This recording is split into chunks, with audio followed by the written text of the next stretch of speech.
I have I'm on chapter 22 now, and I have, which is very short, but I have to go to 35, so I have about two more touchdowns to go. So chapter 22. Tom joined the new order of cadets of temperance, being attracted by the showy character of their regalia. He promised to abstain from smoking, chewing, and profanity as long as he remained a member. Now he found out a new thing, namely, that to promise not to do a thing is the surest way in the world to make a body want to go and do that very thing. Tom soon found himself tormented with the desire to drink and swear. The desire grew to be so intense that nothing but the hope of a chance to display himself in his red sash kept him from withdrawing from the order. 4th of July was coming, but he soon gave that up. Gave it up before he had worn his shackles over 48 hours and fixed his hopes upon the old Judge Frazier, Justice of the Peace, who was apparently on his deathbed and would have a big public funeral since he was so high and official. During 3 days, Tom was deeply concerned about the judge's condition and hungry for news of it. Sometimes his hope ran high, so high that he would venture to get out his regalia and practice before the looking glass, but the judge had a most discouraging way of fluctuating. At least he was pronounced upon the mend and then convalescent. Tom was disgusted and felt a sense of injury, too. He handed in his resignation at once, and that night the judge suffered a relapse and died. Tom resolved that he would never trust a man like that again. The funeral was a fine thing. The cadets paraded in a style calculated to kill the late member with envy. Tom was a free boy again, however. There was something in that. He could drink and swear now, but found to his surprise that he did not want to. The simple fact that he could took the desire away and the charm of it. Tom presently wondered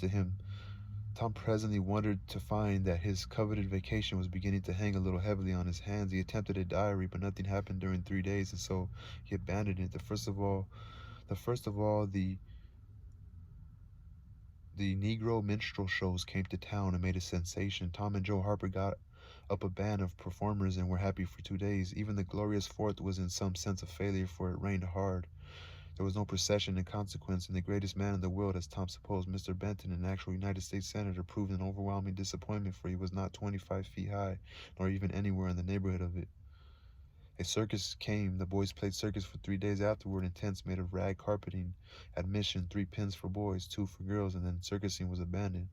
A phrenologist and a mesmerizer came and went again and left the village duller and drearier than ever. Mesmerizer came? A phrenologist and a mesmerizer. Look up what a phrenologist is, because I've been hearing that in a lot of books I've been reading lately. Phrenology. A phrenologist and a mesmerizer came and went again and left the village duller and drearier than ever. Those guys be stealing shit, huh? The mesmerizers. There were some boys and girls parties, but they were so few and so delightful that they only made the aching voids between ache the harder. Becky Thatcher was gone to her Constantinople home to stay with her parents during the vacation, so there was no bright side to life anymore. The dreadful secret of the murder was a chronic misery. It was a very cancer for permanency and pain. Then came the measles. During 2 long weeks, Tom lay a prisoner, dead to the world and its happenings. He was very ill. He was interested in nothing. When he got upon his feet at last and moved feebly downtown, a melancholy change had come over him, everything and every creature. There had been a revival, and everybody had got religion, not only the adults, but even the boys and girls. Tom went about hoping against hope for the sight of one blessed, sinful face, but disappointment crossed him everywhere. He found Joe Harper studying the Testament and turned sadly away from the depressing spectacle. He saw Ben Rogers and found him visiting the poor with a basket of tracts. He hunted up Jim Hollis, who called his attention to the precious blessing of his late measles as a warning. Every boy he encountered added another ton to his depression, and when, in desperation, he flew for refuge at last to the bosom of Huckleberry Finn and was received with a scriptural quotation, his heart broken, he crept home into bed, realizing that he was alone of all the town was lost forever and forever. To bed, realizing that he alone of all the town was lost forever and ever. And that night there came on a terrific storm with driving rain, awful claps of thunder and blinding sheets of lightning. He covered his head with the bedclothes and waited in horror of suspense for his doom. For he had not the shadow of a doubt that all this hubbub was about him. He believed he had taxed the forbearance of the powers above to the extremity of endurance, and that this was the result. It might have seemed to him a waste of pomp and ammunition to kill a bug with a battery of artillery, but there seemed nothing incongruous about the getting up such an expensive thunderstorm as this to knock the turf from under an insect like himself. By and by the tempest spent itself and died without accomplishing its object. The boy's first impulse was to be grateful and reform. By and by the tempest spent itself and died without accomplishing its object. The boy's first impulse was to be grateful and reform. His second was to wait, for there might not be any more storms. The next day the doctors were back. Tom had relapsed. The 3 weeks he spent on his back this time seemed an entire age. When he got abroad at last, he was hardly grateful that he had been spared. Remembering how lonely was his estate, how companionless and forlorn he was, he drifted listlessly down the street and found Jim Hollis acting as judge in a juvenile court that was trying a cat for murder in the presence of her victim, a bird. He found Joe Harper and Huck Finn up an alley eating a stolen melon. Poor lads. They, like Tom, had suffered a relapse.